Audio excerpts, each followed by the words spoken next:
This is a video for distance and speed, which I'm using as an introduction to how we'll be learning physics this year, flipped learning. I'll be using distance and speed because they're concepts that are covered in GCSE physics. So we're going to look at some of the general concepts, the definitions, and then after that we'll do some calculations and then hopefully get to look at some graphs too. So the first thing is we've got distance up here. I'm going to use the symbol D for that. Speed, the symbol V. Let's get the definitions done. Firstly, with distance. Distance is the length of the path that is travelled. So it's the length of path travelled. And I'll bring the definition up in text as a subtitle.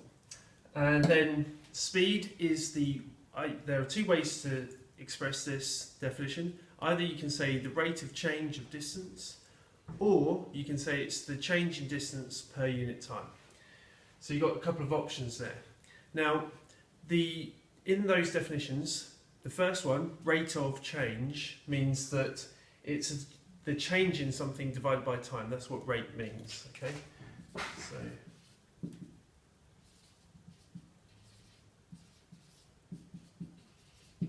And then the other way of saying that I gave you was if you say per unit something, then that means divided as well. So per unit time. Okay, so you never say the rate of change of something per unit something in the same definition. It's one or the other. So I'm giving you both alternative ways of saying it. Right, now if it's the rate of change of distance, then that means that V is equal to D divided by T. So we now have an equation that relates those two terms. So you've got instantaneous and average speed.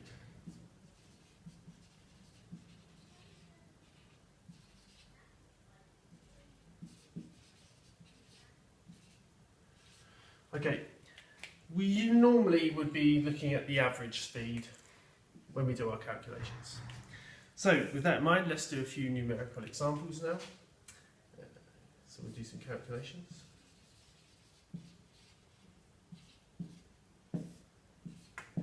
Firstly, this is going to be a student walking to college. The student lives 750 metres away. That's the distance that they walk. So D is 750 metres. And the time it takes them to walk that distance is 9 minutes. We want to work out what the average speed is for that student walking. Okay, so we've got D, we've got T. We're going to use this equation to calculate how fast they were walking on average. V is D over T. But before we can put these numbers into that equation, we need to make sure we're using the correct units. This 750 metres, that's fine. Metres is the SI unit for distance, so that's okay. However, minutes is not the SI unit for time. This needs to be converted into seconds. So to calculate the number of seconds, we need to do T is 9 multiplied by 60. There are 60 seconds in 1 minute, so that's 540 seconds. We can now put this number and this number into the equation. So V is 750 divided by 540. And that gives us 1.4 to SF. So I'm using an appropriate number of significant figures there based on the fact that the T was given to two significant figures. So that's what I've done there, 1.4. That means I've rounded it up to two significant figures. Okay, that's our first calculation. Now we're going to, if I just write this down here, I'll free up a bit of space. So, right, question 2. This one, I'll give you the data, tell you what to find out, and then you have a go at calculating it. Right. We have an aircraft. It has a speed of 256 meters per second, and we want and over a period of 1 minute we want to find out how far it travels. So we know how fast it's going, and we know that the time taken to travel a certain distance is 1 minute. How far did it travel?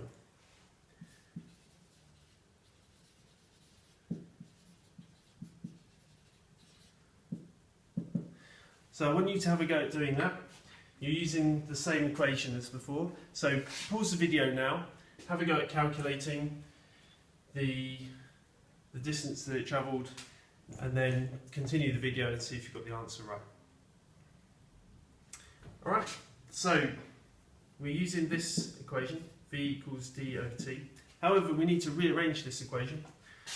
We need to have d as the subject, so we're going to multiply both sides by t, so d equals vt, and then we're going to put our numbers in. But we've got to watch out for the same thing that I mentioned before. We have time in minutes, so we need to convert it to seconds in order to do a calculation with it. So 1 minute is 60 seconds. Now we can put those numbers into our equation. So we've got 256 multiplied by 60. So that comes out as 15,360 meters. You could quote your answer like that and that would be fine, but usually we would want to state it in something that kind of makes more sense to how we think about distances. This is a large distance, so we're going to use a prefix here, and if we divide this by 1,000 so that we can use the k prefix, the kilo prefix, then we'd get 15.4 kilometres. 15.4 kilometres, you could state it like that. This was given to two significant figures, so we could actually state it as just 15 kilometres. That would be better. That's the 2SF there.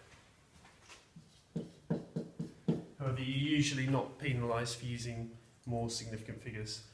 So we've got a distance of 15 kilometres there for our aircraft. Right.